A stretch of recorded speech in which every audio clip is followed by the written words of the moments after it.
कि रास्तों पर अकेला हूं पर डरता नहीं, हर तारे की अपनी मंजिल होती है, मेरी मंजिल भी कहीं दूर नहीं है। वो डरते नहीं यार, बेखौफ है, सीधी बात करते हैं, मुंह पे सारी बातें बता देते हैं, एजुकेटेड हैं, एक्सपीरियंस हैं, मीडिया से ताल्लुक रखते थे तो सारे शहर की मालूमात है, ना कि शहर की, पूरे प्रांत की उन्हें मालूमात है। नौजवानों से बहुत प्यार करते हैं, बुजुर्गों से लगाव है, और हर चीज को देखने का अपना अपना एक नजरिया है। आज 8 आवर्स प्रोडक्शंस की प्रेषित की पोटली से इसमें आए हैं हमारे सबके चहेते, एक्स एमपी बोलने में थोड़ी सी हिचकिचाहट होती है, लेकिन जो है सो है। इम्तियाज भाई जलील मेरे साथ है। इम्तियाज भाई, बहुत बहुत स्वागत है आपका। एक हादसा बताता हूँ, फिर आगे बढ़ते हैं। आज मैं जैसे ही स्टूडियो के लिए आ रहा था, मैंने देखा कि एक बंदा पूरा खून से सना हुआ है, और वो पतंग की वजह से हुआ है, मांझे की वजह से वो कट गया था। तो पतंग जो है वो क्या किसी को जख्म देने के लिए है या फिर खुशी लाने के लिए है? त्योहारों का एक प्रतीक है। मेरे लिए ये है कि मैं तो ये चाहूँगा कि अगर ऐसा कोई भी जान की खिलवाड़ के साथ अगर कोई दो पैसा कमाने के लिए कर रहा है, तो क़ानून इस तरीके से बनाया जाए कि ये अटेम्प्ट टू मर्डर का केस है तो डायरेक्ट रजिस्टर होना चाहिए। जो उड़ा रहा है, जो बेच रहा है और जो मैन्युफैक्चर कर रहा है, क़ानून ढीला है। इस वजह से ये सब चल रहा है। क्योंकि उसमें पतंग तो आपको आसमानों की तरफ देखने का मौका देती है। प्रेषित साहब, आपने अपनी शुरुआत जो है एक शेर से करी थी, और आपने मेरा तारुफ करते हुए बताया था कि मैं इनसे मोहब्बत, इनसे लगाव ये है करके। मेरा राजनीतिक का अगर करियर अगर आप देखेंगे, राजनीति में आने के बाद मैं एक शेर अक्सर ये लोगों से कहा करता था, उसमें मंजिल मिले ना मिले ये मुकद्दर की बात है। क्या बात है। हाँ? पर हम कोशिश भी ना करें ये गलत बात है। क्या बात है भाई। तो हम कोशिश कर रहे हैं, हम ये नहीं दावा कर रहे हैं कि भाई हम पूरी दुनिया बदलने के लिए निकले हैं करके। उसमें हमने कोशिश करे तो एमएलए बने, हमने कोशिश करे तो एमपी बने उसमें। लेकिन ये कोशिश बड़ी कामयाब कोशिश थी इम्तियाज भाई, बहुत अच्छी तरीके से आपने जो छलांगे लगाई थी वो बहुत खूबसूरत थी। देखिए, एक पॉजिटिव मैसेज उसमें से गया था प्रेषित, कि कहीं ना कहीं एक सेक्शन है जो चाहता है कि बदलाव होना चाहिए करके। कहीं ना कहीं लोगों को ऐसा लगता है कि यार कुछ ना कुछ तो भी पॉजिटिविटी आनी चाहिए करके। ये शहर के अंदर मैं समझता हूँ कि महाराष्ट्र के अंदर ऐसा कोई शहर नहीं है जिसके अंदर डेवलपमेंट का इतना स्कोप है। सही बात। जिसके पास टूरिज्म का इतना पोटेंशियल है, जिसके पास इंडस्ट्रियलाइजेशन के लिए आप जितना बोले उतना कम है, जिसके पास एयरलाइन कनेक्टिविटी है, रेल कनेक्टिविटी है, रोड कनेक्टिविटी है। हमारे पास क्या नहीं था? तो हमारे पास सिर्फ एक चीज की कमी थी, विजन, और वो थी political will and political vision. इसमें हम काय में लग गए पिछले कई सालों से, कि आप हिंदू है, मैं मुसलमान है, ये दलित है, ये है, ये अला है, ये फला है। तो हम उसी के अंदर लग गए। तो उसका नतीजा ये हुआ कि हमारा शहर इतना पीछे चले गया, इतना पीछे चले गया कि उसको रिकवर करने के लिए, उसको उस लेवल के ऊपर मैच करने के लिए आपको इतनी मेहनतें, कष्ट करने की जरूरत थी। जो भी थे उस कुर्सी के ऊपर, मैं किसी का नाम नहीं लूंगा, किसी का नहीं, अगर उन्होंने ईमानदारी के साथ अगर काम किया होता, खुद का डेवलपमेंट का आपको जो करने का था वो आप कर ले। लेकिन शहर के बारे में, जैसा मैं जब पहली मरतबा आया था तो मैंने बोला था कि भाई बताओ ना, एक 5 काम बता दो कि मैंने ये कर दिया है करके। इम्तियाज अली इलेक्शन ही नहीं लड़ेगा। तो मतलब मेरे ऊपर इस तरीके से टूट पड़े थे उसमें, तुम्ही कोण आम्हाला विचारायला? अरे मी तुमचा मतदार होतो ना, या शहराचा एक नागरिक म्हणून विचारतो, तसाच प्रकारचं उत्तर लोकांनी मलाही विचारायला पाहिजे। मेरे से भी पूछना चाहिए कि तुम फिर आ रहे हैं, बताओ तुमने क्या काम किए हैं, तुम्हारा विजन क्या है शहर के लिए। अब हम विजन की बात ही नहीं कर रहे हैं, हम डेवलपमेंट के बारे में सिर्फ गप्पे मारने की बात कर रहे हैं। आज भी मैं आपको ये बताता हूँ कि इतने सालों के बाद, 75-76 सालों के बाद, हम जब महानगर पालिका के इलेक्शन लड़ते हैं तो मुद्दे क्या होते हैं? वाटर, गटर एंड गटर, यही मुद्दों के ऊपर होते हैं। क्या हम सोच रहे हैं कि भाई हम महानगर पालिका के अंदर एक हॉस्पिटल का इतना अच्छा इंफ्रास्ट्रक्चर हम डेवलप कर सकते हैं, हम हमारे पूरे स्कूल्स को सीबीएसई स्टैंडर्ड के हिसाब से कर सकते हैं।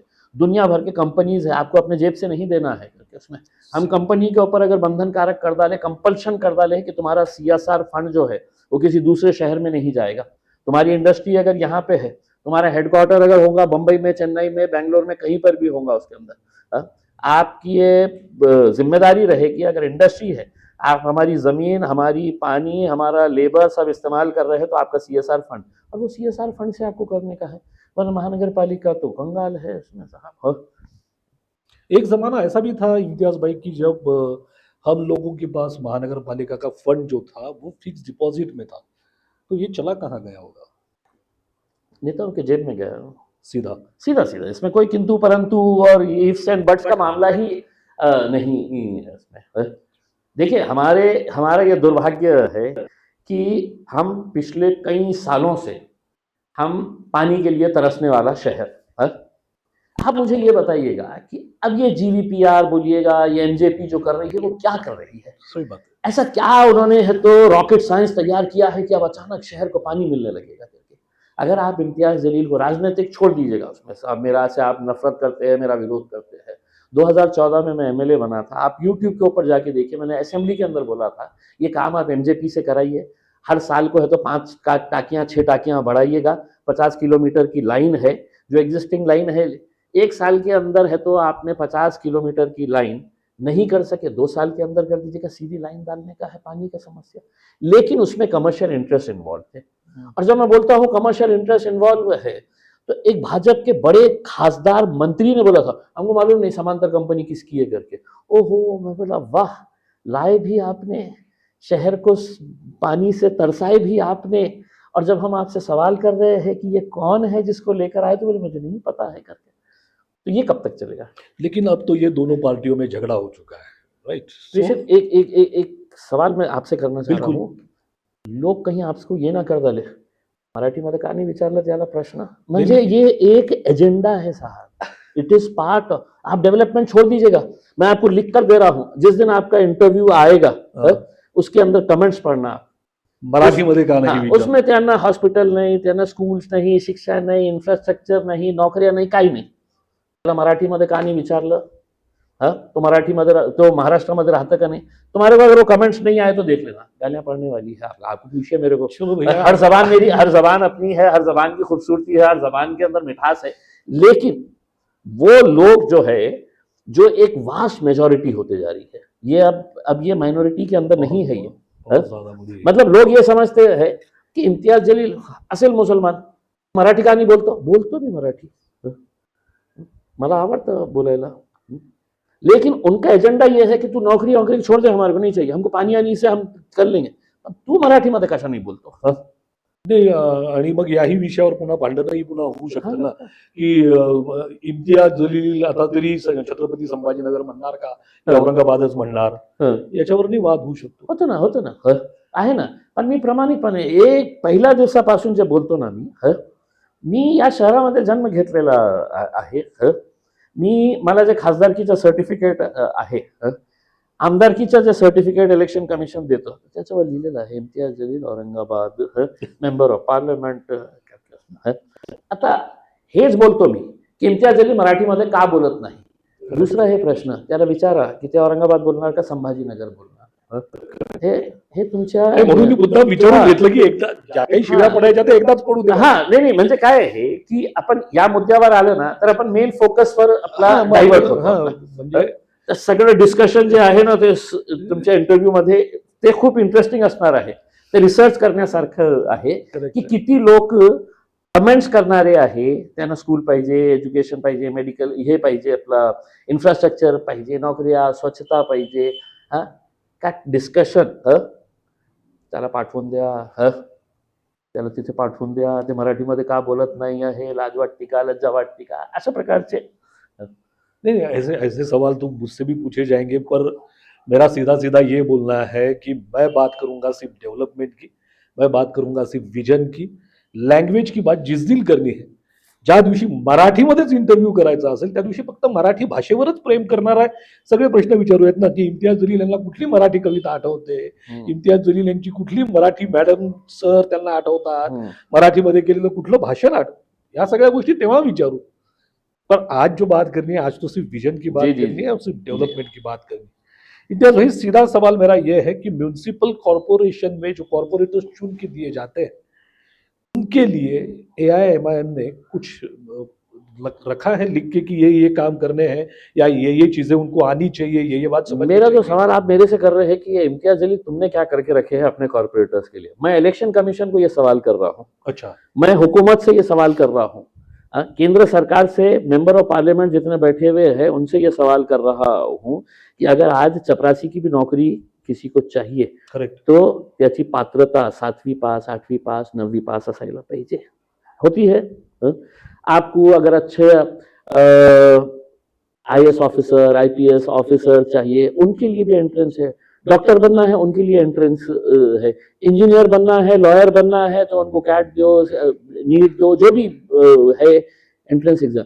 ये एक प्रोफेशन को क्यों साइडलाइन किया गया है कि भाई कम से कम मुझे भी मालूम चलना चाहिए ना कि जिसको मैं नेता बना रहा हूं, जो मेरे शहर का, मेरे इलाके का प्रतिनिधित्व करेगा, उसको ये पता है क्या कि GST क्या है करके, GST कितना कटना चाहिए करके उसमें. मेरे एरिया के अंदर अगर गैस पाइपलाइन आ रही है तो गैस पाइपलाइन का इम्पैक्ट सिटीजन्स के ऊपर क्या होगा करके उसमें. मेरे एरिया के अंदर मैंने सोलार को प्रमोट करना चाहिए या इलेक्ट्रिसिटी नॉर्मल जो चल रही है उसी के ऊपर ये करना चाहिए. बेसिक चीजें अगर ये नहीं है, और अगर इम्तियाज जलील के साथ साथ सारे राजनीतिक पार्टी ये देखकर अगर टिकट देना शुरू कर देंगे, जाऊ द्या ना बाकीचे धंद्याचे आपल्या जातीच्या, आपल्या धर्माच्या आहे तर निवडणूक यहाँ तक है. मैं इसीलिए कहता हूँ प्रेषित कि आज इस देश को अगर आगे बढ़ाना है तो इलेक्टोरल रिफॉर्म्स इस कंट्री के अंदर लाना बहुत जरूरी है, बहुत जरूरी है. तब जाकर कुछ अच्छे लोग साहब जाएंगे, लोकसभा में जाएंगे, विधानसभा के अंदर जाएंगे, हाउस कॉरपोरेशन, जिला परिषद के अंदर जाएंगे. वरना क्या है, घरानेशाही, पैसा, सब यही धंधों से आजकल लोग जा रहे हैं. तो अच्छा आदमी की आपकी व्याख्या क्या है? कमिटेड फॉर अ कॉज, कि मैं यहाँ पर आ रहा हूँ तो एक मकसद से आ रहा हूँ करके उसमें, और उसके अंदर एक पैशन होना चाहिए. मैं ये करके दिखाऊंगा. उसके अंदर एक पैशन होना चाहिए कि यार मुझे है तो ये शहर के अंदर मेरे पास एक इलाका है तो मुझे दे दिया है, कि वहां तुमको क्या करने का है तुम करो करके उसके अंदर. एक कॉर्पोरेटर बोले तो as good as he is the proprietor of that area, कि उसको है तो कहाँ पे क्या करने का है करके. उसको गंदगी अगर पड़ी रह रही है तो पड़े रहेगी, उसकी अगर मानसिकता वैसी रहे. लेकिन अगर उसने एक विजन लेके चला कि साहब मेरे एरिया के अंदर है तो किसी ने भी कभी भी आना और दिखा देना कि गंदगी यहाँ पे कोई कचरा पड़ा हुआ है करके उसमें, मेरे पास स्वच्छता, लाइट्स, पानी, ये सब इश्यूज जो है ना उसमें, तो ये मेरे हिसाब से आपके पास पैशन नहीं रहेगा. तो आपको कुर्सी तो मिल जाएगी लेकिन आप इंसाफ नहीं कर पाएंगे. इम्तियाज भाई भी ये एक आरोप किया जाता है कि इम्तियाज भाई एक इलाके के खासदार है, ना कि पूरे जिले के खासदार है. इसे कैसे मिटाएं? प्रेषित, मैं एक बात बताऊं, मैं लोकसभा का, ये विधानसभा का इलेक्शन लड़ रहा था. मैं जय भवानी नगर के अंदर गया. वहां पे छत्रपति शिवाजी महाराज का एक पुतला जो रास्ते के अंदर है, ठीक है, आप एक आदर सम्मान के लिए वहां पे उतरे. वहां पे जाके है तो हमारे भी कुछ वहीं के लोग थे, हमने वहां पे फूल हार चढ़ाए और वहां पे जाके है तो हमने कुछ लोगों के पास प्रचार करने के लिए गए, किसी के घर में गए. वापिस जब आए तो एक विरोधी पक्ष, अब खुला खुला बोल देता हूँ, भारतीय जनता पार्टी के कुछ कार्यकर्ता उसी पुतले के ऊपर मेरे 1 घंटे के अंदर वापस आने के अंदर अच्छा खासा वहां पे क्राउड जमा हो गया. और वो क्यों आए हैं पता है वहां पे, कि हमें को इतने अच्छा दुग्ध अभिषेक करायचे आहे. हे ये हो गया है, क्या बोलते हैं, अपवित्र हुआ. तो मैं गाड़ी में से गुजर रहा और वो मेरे को, मैं वहीं से जा रहा वापस, मुझे नहीं पता है कि मतलब ये, तो वो मेरे को देख के नारे लगाना शुरू कर डाले, छत्रपति शिवाजी महाराज की जय करके. मैं रुका गाड़ी के अंदर, तो मुझे पता है कि साहब गाड़ी आप आगे ले लो करके वो विरोध कर रहे हैं कि आपने क्यों हार पहनाए हैं करके. तो हमारे लोगों की मानसिकता इस लेवल के ऊपर पहुंच गई है कि इम्तियाज़ जलील का छत्रपति शिवाजी महाराज से कैसा ताल्लुक़ हो सकता।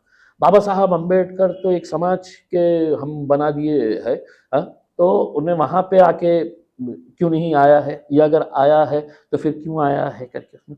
तो ये सब चीज़ें जो है ना, मेरी खुद की ख्वाहिश है प्रेषित, मैं तो चाहूँगा कि अगर इस शहर को बदलना है तो आज मेरे पास से ओपन ऑप्शन है, हाँ, कि मेरी ख्वाहिश है कि मैं अगर 50 सीटें ओल्ड सिटी से अगर दे रहा हूँ, हाँ, तो कम से कम एक 20 सीटें जो है वो मुझे जय भवानी नगर, शिवाजी नगर, हाँ, वो एरिया के भी, हाँ, लोगों ने है तो बोलना चाहिए कि नहीं हम तुम्हारे उससे लड़ेंगे, हम हमारा पैनल बनाएंगे करके। उसमें आप विजन देख के, हाँ, आप विजन देख के कि भैया ये आदमी के अंदर कुछ है करके, हाँ, ये आदमी कुछ ना कुछ तो भी बदलाव लेकर आएगा।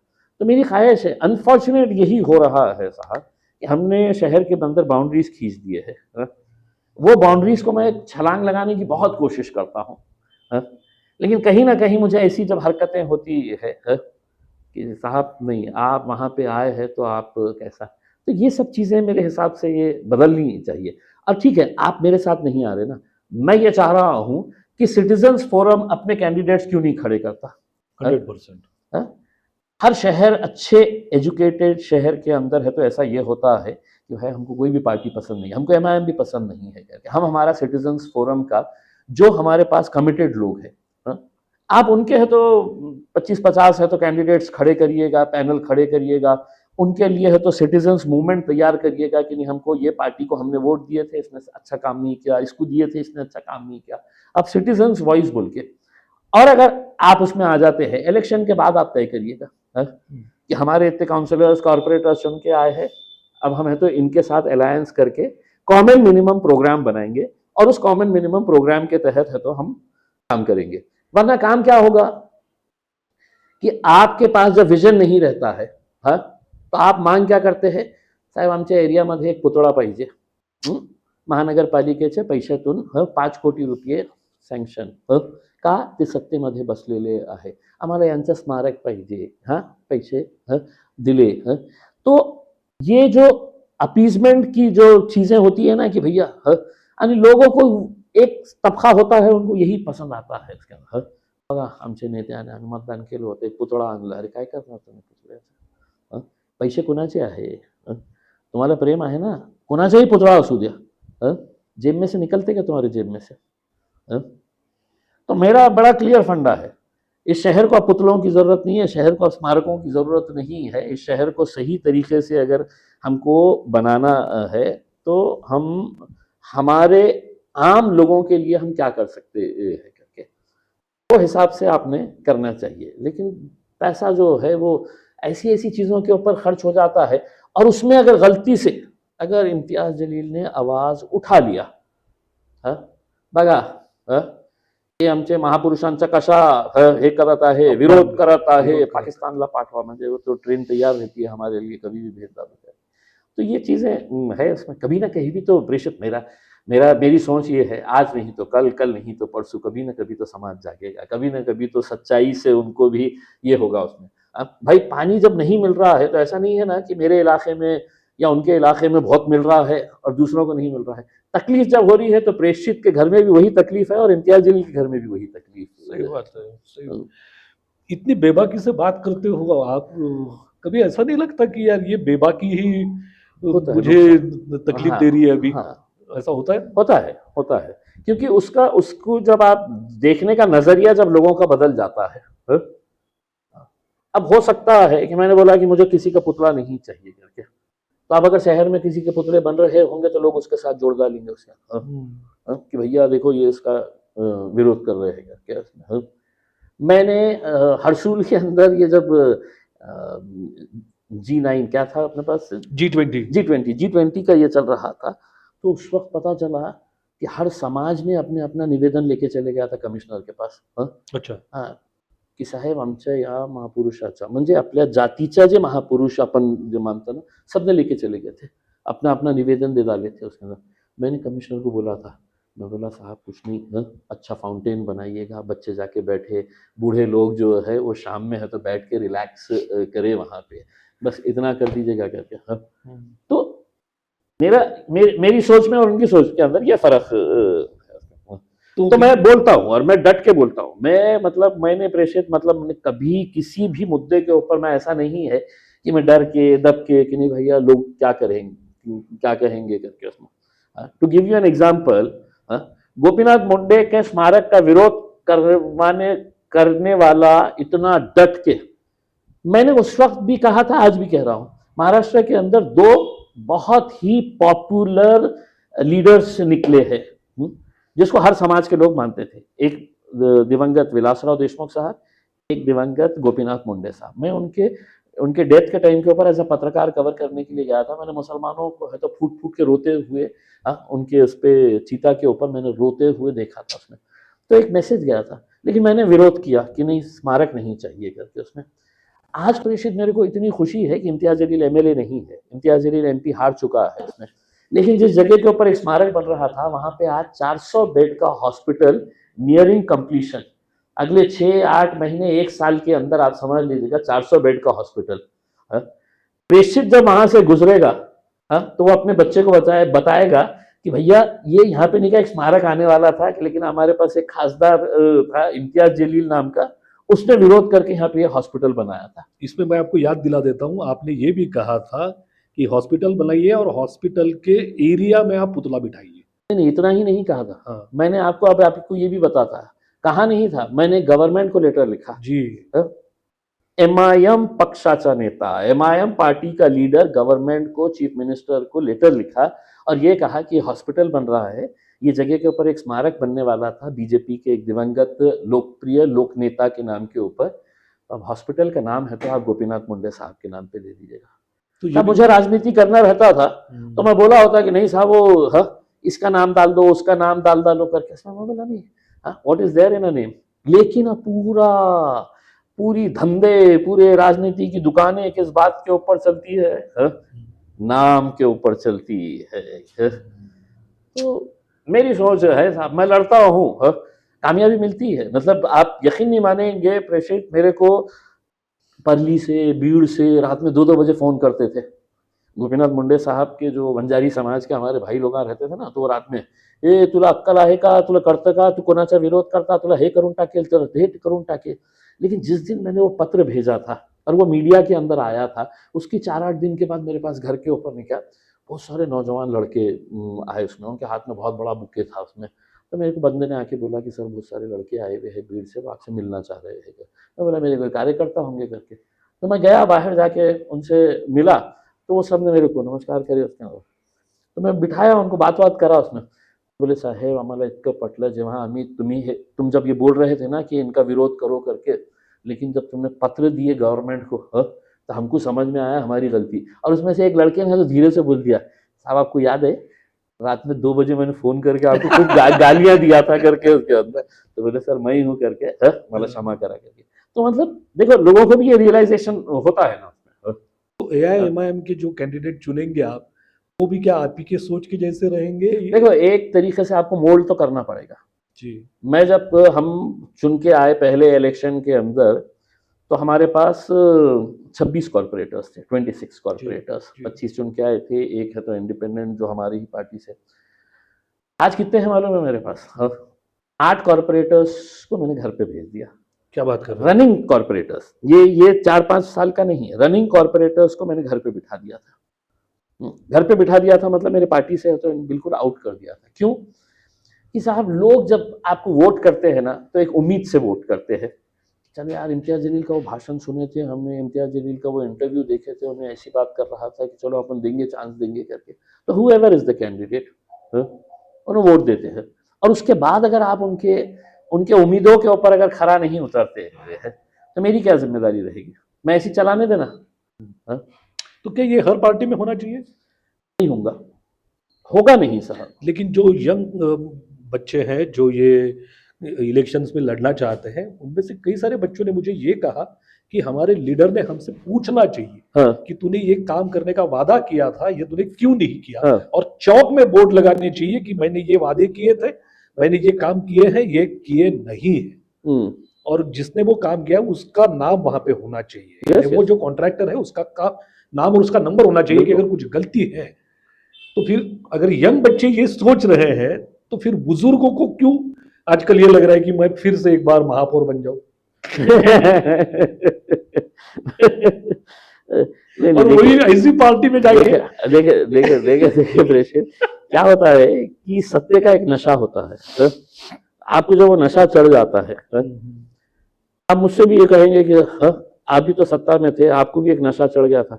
मैंने ना एमएलए रहते हुए मैंने उस चीज को ये वो किया कि भाई इम्तियाज जलील है, तो इम्तियाज जलील के पीछे है तो 2-3 गाड़ियां होना चाहिए, कार्यकर्ता होना चाहिए, उनको गाड़ी में से उतरने से पहले 2 लोग आके दरवाजा खोलने वाले चाहिए करके, सारे प्रोटोकॉल्स होने चाहिए। मैंने वो चीज़ नहीं किया। प्रेषित, अभी भी आप मेरे साथ बाहर चलेंगे ना, मैंने खुद ने गाड़ी चलाते हुए मैंने लेके आया हूँ, कोई ड्राइवर नहीं है उसमें। मैं जब एमएलए था, एमपी था, मेरा शौक है मुझे बुलेट चलाने का, तो मैं बुलेट के ऊपर निकलता था। तो कई मरतबा ऐसा होता था वो ट्रैफिक पुलिस वाले मेरे को ऐसा देखता था। बाजू जितने भी आप सिग्नल के ऊपर लोग रहते थे ना, वो बीवी को बोलते थे ये बता खासदार साहब आपने खासदार साहब, तो किसी को यकीन नहीं होता था कि यार ये खासदार है, अब ये बुलेट के ऊपर घूम रहा है। नहीं, उसमें आपकी गलती ये है इम्तियाज भाई कि एक तो आप बुलेट पे घूमे, नंबर 2 आप सिग्नल पे रुके। आपको रुकना नहीं चाहिए था, फिर तो बोलते नहीं वो खासदार साहब है ना, उनके लिए रूल्स नहीं होते। जा सकते हैं, क्या बात है। तो ये जो नशा है ना, ये लोगों का कोई छोड़ना ही नहीं चाह रहा है। अब आप नगर परिषद के इलेक्शन हुए हैं प्रेषित साहब, पूरे महाराष्ट्र का है तो आप रिकॉर्ड निकाल के देखिए, घराने शाही का मतलब क्या होता है। भाई एक एक परिवार के 6-6 लोग, बाप बेटा बहू दामाद ससुरा सास या सब पूरे के पूरे, तो बाकी के जो कार्यकर्ता है वो गोटियां खेलेंगे। अब आज आप ये देख लीजिए ना, इम्तियाज जलील के भी 2 बेटे हैं साहब, मैं उनको बोल रहा हूँ क्या कि भैया आओ लड़ो, बहुत अच्छा ये है करके, नहीं मेरे को आई डोंट वांट, लेकिन आप देखेंगे हर पार्टी का नेता, हर पार्टी के नेता का बच्चा अगर इस बार नहीं अगर खड़े रहा, तो हर पार्टी के नेता का, मैं आपको चैलेंज के साथ बोल रहा हूं। तो ये जो घरानेशाही है, बेचारा उस एरिया में काम करने वाला जो कार्यकर्ता है, वो परेशान। मुझे एक्चुअली मतलब मुझे तो एक ब्राह्मण लेडी का एक मुझे फोन आया और उसने कहा कि भैया हम आपकी पार्टी से तो मेरे को एकदम ये हुआ, मैं बोला हाँ क्यों? बोले सर वो हमारी पार्टी में नहीं क्या, वो CR पाटिल साहब है बीजेपी के गुजरात के, तो उनकी बेटी या बहू यहाँ से टिकट मांग रही है। बोले तो अब जब वो मांग रही है तो हमारी इतने सालों की मेहनत तो बेकार हो गई है। बोले हमको तो टिकट नहीं मिलने वाला। अच्छा, मुझे तो वार्ड भी समझ में आ गया। नहीं तो आप सोचिएगा कि मतलब अगर कोई मिनिस्टर रहा हुआ आदमी और वो बोलेगा कि साहब मेरा बेटा लड़ेगा करके, अभी आज कोई अगर मिनिस्टर है और बोलेगा कि मेरा बेटा भी लड़ेगा मेरी बेटी भी लड़ेगी करके। आज ही मैं कहीं पढ़ रहा था कि नगराध्यक्ष पत्नी है और नगर सेवक पति है ना, होंगे ना। और एक तो आपने जो एग्जांपल दिया 6 लोगों वाला, वो 6 के 6 गिर गए और लोगों ने गिराना चाहिए सर, लोगों ने गिराना चाहिए उसमें, बल्कि उनके पार्टी के ही उनके लोगों ने है तो घूमना उनके साथ, फिरना उनके साथ, उसमें जाते वक्त है तो बोलना अच्छा आम्ही काय गोट्या खेळायला म्हणजे आहे का।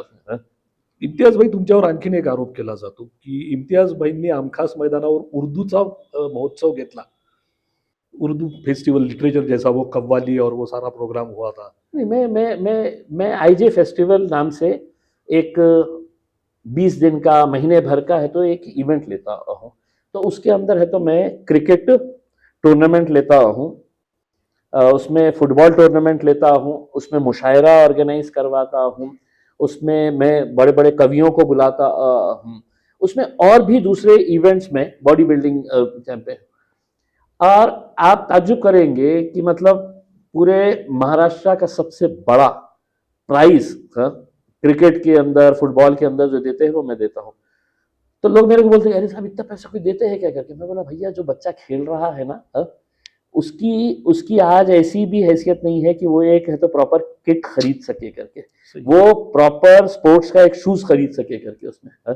तो हम क्रिकेट को प्रमोट करने के लिए, और दूसरा अब आप उसको उर्दू बोल दीजिएगा जो भी बोल दीजिएगा, हमारे शहर के अंदर नशा कितना बड़ा ये था। बहुत बड़ा। अब अगर मुझे पूरे शहर के अंदर मैसेज देने का है कि नौजवानों तुम्हारी नस्ल तुम ये नशे के अंदर बर्बाद कर रहे हैं, तुम भी है तो इस मैदान के अंदर आ सकते हैं। तुम अगर शौक है फुटबॉल खेलने का तो इतना खेलो एक साल कि अगले साल मेरे टूर्नामेंट के अंदर तुम एक प्लेयर बोल के आओ।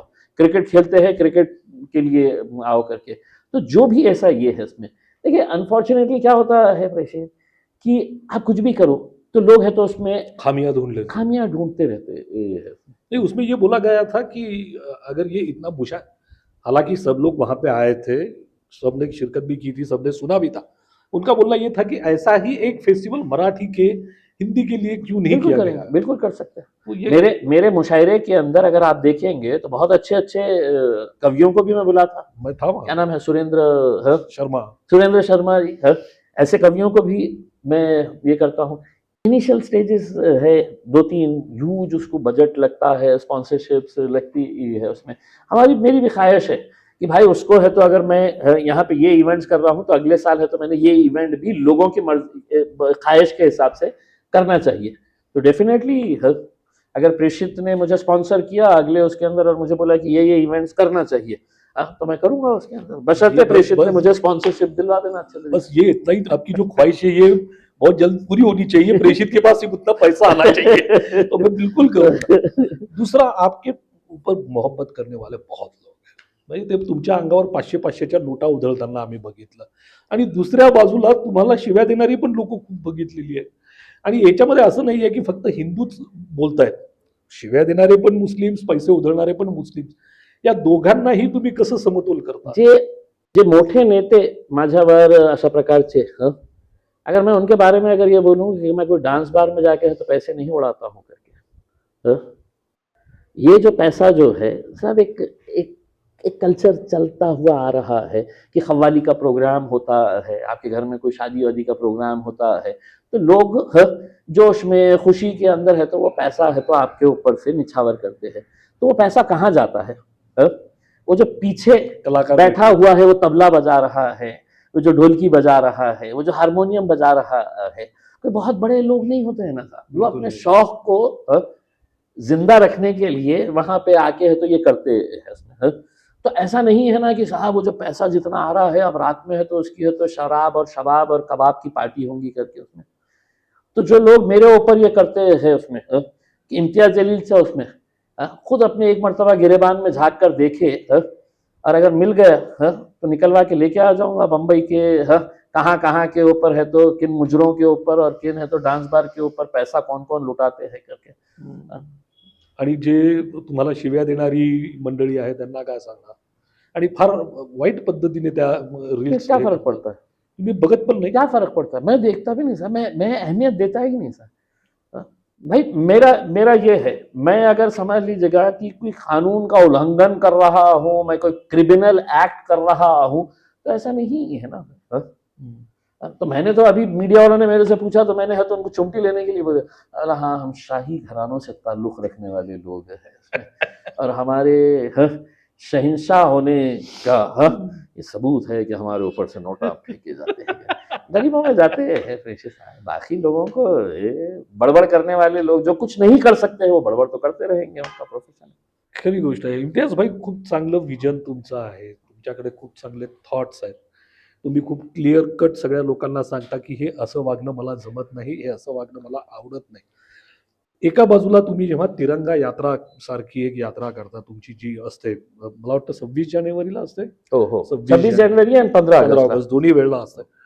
इतकं चांगलं ते असताना लोक असं म्हणतात की दहशत निर्माण करण्यासाठी ही रॅली काढली जाते। देखो मैं ही बता रहा हूँ ना उसमें कि आप कितना भी अच्छा काम कर लो, कितना भी अच्छा काम कर लो, आपको समाज का एक तबका मिलेगा जो सिर्फ है तो निगेटिविटी ढूंढते रहता है कि ये निगेटिव। मेरे लिए वो इवेंट जो है ना वो मतलब इतना मेरे को एक गौरवशाली इवेंट लगता है, और आप यकीन नहीं मानेंगे मेरे आमदार बनने से पहले ऐसा शहर के अंदर कोई इवेंट नहीं होता था कि जहां पर है तो, और खास तौर से मैं आपको क्लियर बताता हूं, मुस्लिम बच्चों का जो उत्साह रहता है तिरंगा लेके चलना। आप अगर किसी भी मतलब यूट्यूब का है तो आप मेरे वीडियोस उठा के देखिएगा कि तिरंगा रैली इम्तियाज जलील की 26 जनवरी 15 अगस्त के अंदर बूढ़े बूढ़े लोग, छोटे छोटे बच्चे, मौलाना नमाज की टोपी लगी हुई है, दाढ़ी वाले है लेकिन गाड़ी के ऊपर तिरंगा लगा के। अब उसमें क्या मतलब दहशत ये है बताइए मुझे। और मैं एक संदेश देने के लिए पूरे शहर में घूमता हूँ, सब पूरे शहर के अंदर वो रैली, और अगर किसी ने देखी नहीं है तो मैं उनको आपके जरिए अनुरोध करूंगा कि आप जाइए यूट्यूब के ऊपर देखिएगा कि कितनी मैसिव वो हम रैली निकालते हैं। भाई मुझे क्या है मतलब, हाँ आपसे कोई सर्टिफिकेट लेना है, या मैं आपने मेरे को बोल डाले कि दहशत निर्माण करने से इम्तियाज जलील बोल रहे, अरे बाप रे बाप मैं डर गया, बहुत बुरा डर गया है, अब मैं अगले साल नहीं निकालूंगा करके। हाँ? शहरासाठीचं काय विजन आहे? बहुत कुछ है यार, बहुत कुछ है, मतलब आपको अफसोस होता है कि यार कहाँ हम पीछे पड़ गए हैं, क्यों हम ये कर नहीं पा रहे हैं करके। उसमें बहुत कुछ हम कर सकते हैं इसमें। मेरी सोच यही है कि म्युनिसिपल कॉरपोरेशन वो जगह है कि जहाँ पर आप ये शहर का पूरा नक्शा बदल सकते हैं करके। आप जब रोड तोड़े हैं, मुझे अच्छा लगा, चलिए ठीक है भाई रोड वाइडनिंग हो रही है। हाँ, आपने किसी को बोला भी नहीं कि ये रोको? नहीं रोका, किसी ने नहीं। बिल्कुल नहीं। मैं बोला नहीं, लेकिन मैं उसी महानगर पालिका से पूछना चाह रहा हूँ कि जब तोड़ना ही था तो बनाने का भी कुछ प्लान तैयार कर लेना था। 100%। भाई आपका मकसद सिर्फ तोड़ना था, लेकिन बनाने के लिए आपके पास कोई ये नहीं है, क्यों नहीं बनाए पता है? अब वो धीरे से है, तो इलेक्शन आया है ना, तो धीरे से घोषणा करेंगे, इलेक्शन संपू द्या, आमची सत्ता आल्यावर आम्ही या शहराच्या रस्त्यासाठी 500,000 कोटी रुपये देणार आहे। ये सिर्फ है तो आपका एक इलेक्शन का एजेंडा बनाने के लिए।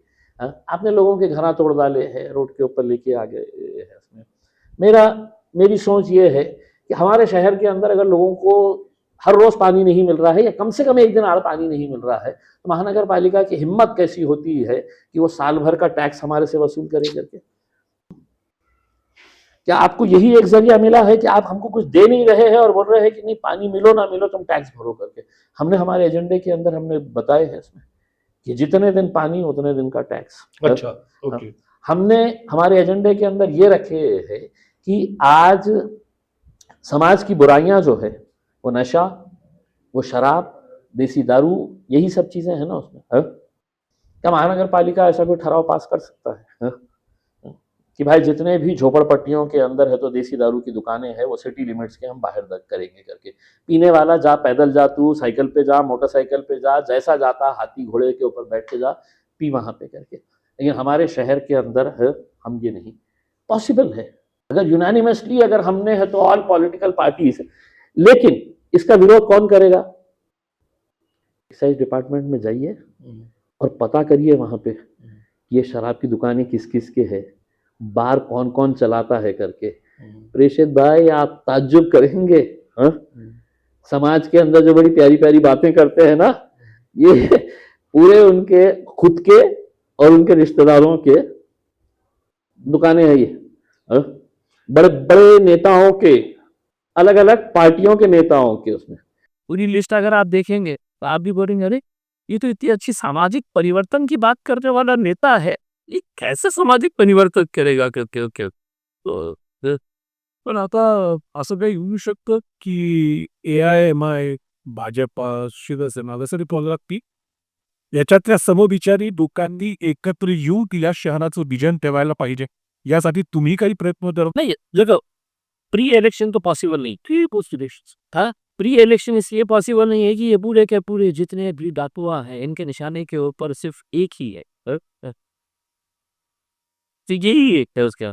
पोस्ट इलेक्शन किसके कितने क्या आते हैं करके बिल्कुल बैठना चाहिए पूरे पॉलिटिकल पार्टीज ने कि भैया इलेक्शन अब खत्म हो गया है, अब बैठेंगे और अपने शहर के लिए MIM पार्टी ने है तो 2 प्रस्ताव रखना, शिवसेना ने, दूसरी बीजेपी ने, जो भी पार्टी के जितने भी लोग आते हैं, उन्होंने अपना दो शहर के विकास के लिए कॉमन मिनिमम प्रोग्राम हम बनाएंगे।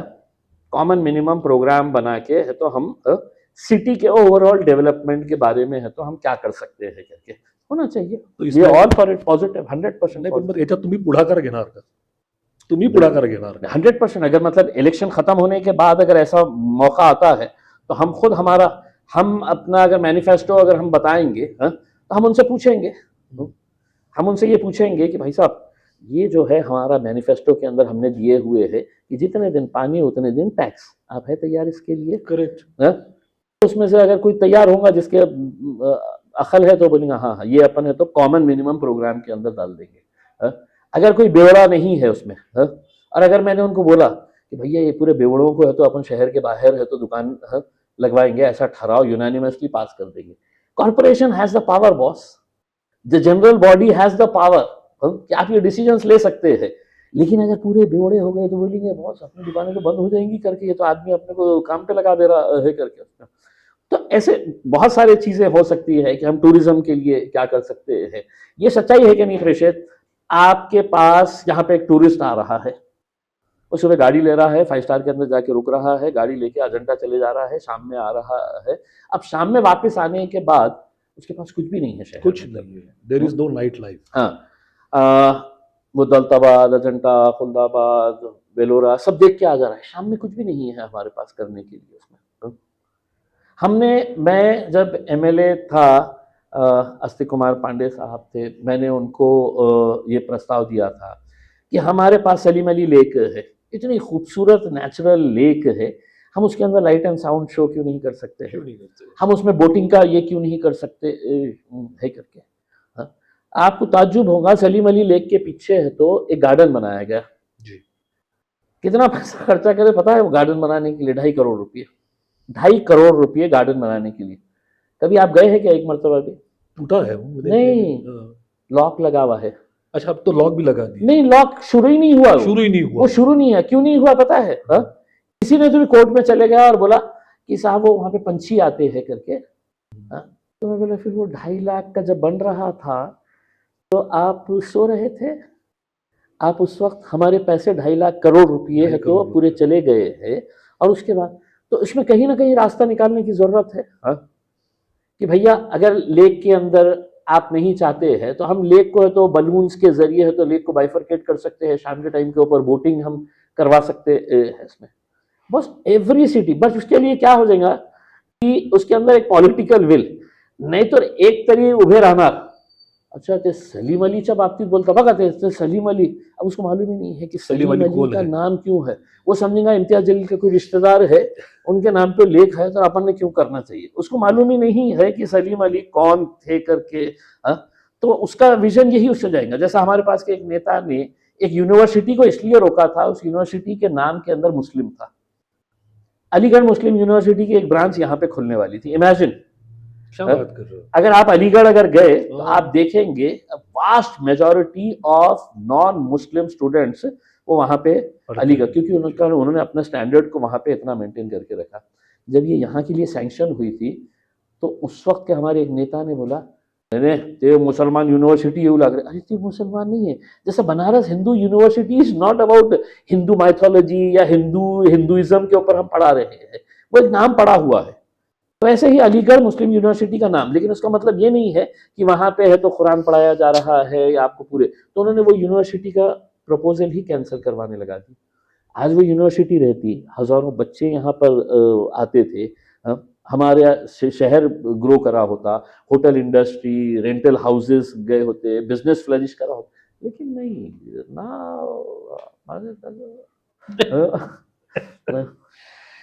खरं म्हणजे या मुलाखतीचं मी मनातल्या मनात असं ठरवलं होतं की इम्तियाज जलील यांना मी महानगरपालिकेवर प्रश्न विचारणारच नाही। ही मुलाखत असेल इम्तियाज जलील यांना समजून घेताना। मला माहिती आहे अनेक दिवसांचे आपले रिलेशन्स आहेत, त्या रिलेशन्स मधनं खूप साऱ्या गोष्टी मलाही माहिती आहे, पण याच्यातनं काही गोष्टी मला फार आत्ता क्लिअर झाली। त्याच्यातला मला एक शेर तो खूप आवडला की उसके दुश्मन है बहुत आदमी जरूर अच्छा होगा। क्या बात है। ये है मेरे दुश्मन है बहुत। पण मला तुम्हाला अजूनही बी टीम का म्हणतात ते कळलेलं नाही आहे, का अस्तित्व मान्य करत नहीं आम्ही? इसका सबसे अच्छा जवाब अगर मैं पूरे हिंदुस्तान के उन नेताओं को, उन लोगों को अगर देना चाहूं, इम्तियाज अली जब इलेक्शन लड़ रहा है तो वही ए टीम के खिलाफ लड़ रहा है। चाहता तो मैं भी बोल सकता था कि भाई साहब मैं तो तुम्हारी मदद करता हूं ना, तो मेरी क्यों नहीं मदद कर रहे हैं करके। एक सीट के लिए तो मदद नहीं करेंगे करके। मैं चाहता तो किसी और पार्टी के उम्मीदवार के खिलाफ लड़ता। मैं खुद इम्तियाज जलील महाराष्ट्र का MIM का अध्यक्ष अगर भाजपा के खिलाफ लड़ रहा है, भाजपा को हराने के लिए पूरी ताकत लगा रहा है, तो फिर काय का A और काय का B साहब? तो ये क्यों समझते क्यों नहीं फिर ये? देखिए, एक 2-3 पॉलिटिकल पार्टीज ऐसे हैं जो अपने आप को सो कॉल्ड सेक्युलर बोल के अब उनकी पूरी दुकानें खत्म हो गई है। तो जब उनको ये लगा कि भैया हमारे पास से मुस्लिम वोट बैंक खिसक रहा है, तो उन्होंने है तो एक इस तरह का प्रोपेगेंडा चलाना शुरू करे कि भैया ये वोट काटने का काम करते हैं। और यही प्रोपेगेंडा उन्होंने बिहार के अंदर चलाए। अब मैं कांग्रेस की बात करता हूँ। हमने कांग्रेस से कहा था कि बिहार के अंदर हमको 6 सीट दे दीजिएगा, हम नहीं लड़ेंगे करके। तो हमको बोले कि क्यों, आप क्यों आ रहे बिहार में, आप क्यों लड़ रहे हैं, आपको कौन वोट देने वाला है करके। एक ने बोला कि नहीं 5 क्या, हम तो 6 क्या, एक भी सीट नहीं देंगे करके। कांग्रेस के नेता ने तो हमारे इतना ये कर डाला था कि ओवैसी ये बिहार, हैदराबाद से बिहार क्यों आ रहा। तो हमने बोले तुम्हारी मम्मी है तो इटली से आए थे, हमने कुछ बोले थे क्या? नहीं बोले थे ना उसमें। हाँ, उन्होंने इटली से आके यहाँ पे है तो अपनी सत्ता, अपनी पार्टी चला सकते। ओवैसी जिसको है तो कई मर्तबा पार्लियामेंट के अंदर बेस्ट पार्लियामेंटेरियन, उत्कृष्ट खासदार का है तो ये मिला हुआ है, खिताब मिला हुआ है, वो हैदराबाद से बिहार नहीं आ सकता। तो उस अहंकार का नतीजा था कि बिहार के अंदर हमारे MIM के कितने MLA चुनकर आए? 5। और जो हमको बीजेपी की B टीम बोलने वाली कांग्रेस थी, उनके कितने आए? तो 6। आप सोच लीजिएगा। तो ये जो आरोप है ना, देखो एक हद तक है तो आप झूठ बोलो और रेटून बोला, खोटा बोला पण रेटून खोटा बोला रेटून बोला, तो ये पूरे के पूरे इतका खोटा बोलायचं आणि इतका रेटून बोलायचं। एक लिमिट के बाद है तो लोगों को समझ में आया कि नहीं यार, बात तो सही कर रहे हैं ये लोग। तो अब कोई मानता नहीं है इसके अंदर। करेक्ट। इम्तियाज भाई, तुम्ही मनापासून सगळ्या गोष्टी आमच्यासोबत शेअर केल्यात आणि मनापासून खूप सगळ्या गोष्टी विजन्समध्ये सांगितल्या।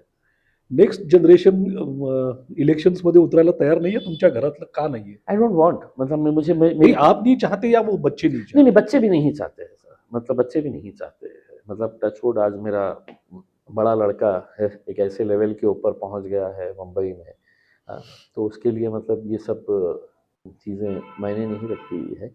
और बहुत गंदा ये हो गया है प्रेषित भाई। अब आप ये मान के चलिएगा करके कि राजनीति का सबसे घटिया स्तर अगर देश में कहीं पर आपको देखने का है तो वो महाराष्ट्र में देखिए आप। क्या बात, यकीन मानिए, इतनी घटिया राजनीति मैं नहीं समझता हूँ कि देश में किसी और राज्य के अंदर होंगी जो आज हमारे पास यहाँ पे हमको देखने को मिले। कोई स्तर ही नहीं रहा है, मतलब ना तो कोई भाषा का कोई मर्यादा रही है।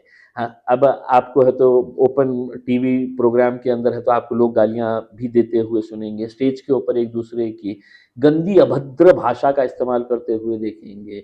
कोई चुनकर आ रहा है एक पार्टी से, उसको पैसा दे डालो तो वो गाड़ी में बैठ के है तो सीधा गुवाहाटी जाके है तो अपने पूरे वोटर्स को बेच के आ जा रहा है, अपना घर भर ले रहा है करके। तो ये लेवल की राजनीति आ गई ही है और ये बदल सकती है अगर नौजवानों ने तय किए, अगर इस शहर के नौजवानों ने तय किए कि नहीं भैया हमको ये सब चीज़ें नहीं चाहिए, हम अपने लेवल के ऊपर। मैं तो यंगस्टर्स को एनकरेज करूँगा, क्या इस शहर के अंदर ऐसे कोई इलाके के अंदर जो ऐसे यंगस्टर्स नहीं है जिनके अंदर एक पैशन है कि यार अपने को शहर को बढ़ाना है करके, आप बनाइए एक अच्छा, आप एक अच्छा पैनल तैयार करिए, लड़िए। जो प्रस्थापित नेता लोग है उनके खिलाफ लड़के हैं तो आप आइए इस मैदान के अंदर। देखो, जब तक अच्छे लोग आएंगे नहीं तो तुम्हें घटियाओं से ही काम चलाना पड़ेगा। और अच्छा आदमी यही कहेगा ना हमारा काय राजनीति से हमसे संबंध नहीं है। मेरे भाई, अपन तो राजनीति से बहुत दूर है, तो आपको कोई आपके ऊपर ये नहीं है कि आप भी शिकायत करे करके, आपको कोई अधिकार ही नहीं है आप किसी भी बात का है तो शिकायत करने के लिए। आप एसी रूम में बैठ के तो सोफे के ऊपर टांग पे टांग रख के तो हाथ में चाय का कप लेके बोलेंगे या शहरामध्ये असं चाललेलं आहे, त्या शहरामध्ये बघा काय चाललेलं आहे, आपल्या शहरामध्ये कोणी नहीं आहे। आप घर में बैठे हैं भाई साहब, इसलिए बाहर है तो गुंडे मवालियां मजे कर रहे हैं। आप थोड़ा घर से बाहर आ जाइएगा और बोलिएगा कि अब मैं कमान संभालूंगा करके उसमें। क्या बात। घर से बाहर निकल हाँ, घर से बाहर निकल और फिर देख की क्या चल क्या रहा चलता है. है. थँक्यू व्हेरी मच इम्तियाज भाई. खूप छान वाटलं मला तुमच्यासोबत गप्पा मारून. आणि मुद्दाम जाणीवपूर्वक मराठीमध्ये शेवट करतोय, जेणेकरून ज्या काही शिव्या द्यायच्या असतील त्या मला देऊन घ्या. पण मला असं वाटत होतं की आपल्या मातृभाषेमध्ये माणूस जास्त छान व्यक्त होतो. इम्तियाज भाईंना मराठी अप्रतिम बोलता येतं, ते बोलतातही, ते वाचतातही आणि त्याच्यामुळे ते मराठीमध्ये संवादही साधू शकतात. पण त्यांच्या मातृभाषेत संवाद साधल्यामुळे मला कदाचित अनेक प्रश्नांची उत्तरं नव्याने कळाली असतील. म्हणून जाणीवपूर्वक हिंदीमध्ये गेला आणि काही उर्दू शब्दही वापरले, कारण उर्दू ही कुठल्या जाती धर्माची भाषा नाही, ती या देशाची भाषा है. बहुत बहुत शुक्रिया इम्तियाज. बहुत बहुत शुक्रिया प्रेषित भाई, आपके साथ बात करते हमेशा मजा आता है. Thank you so much.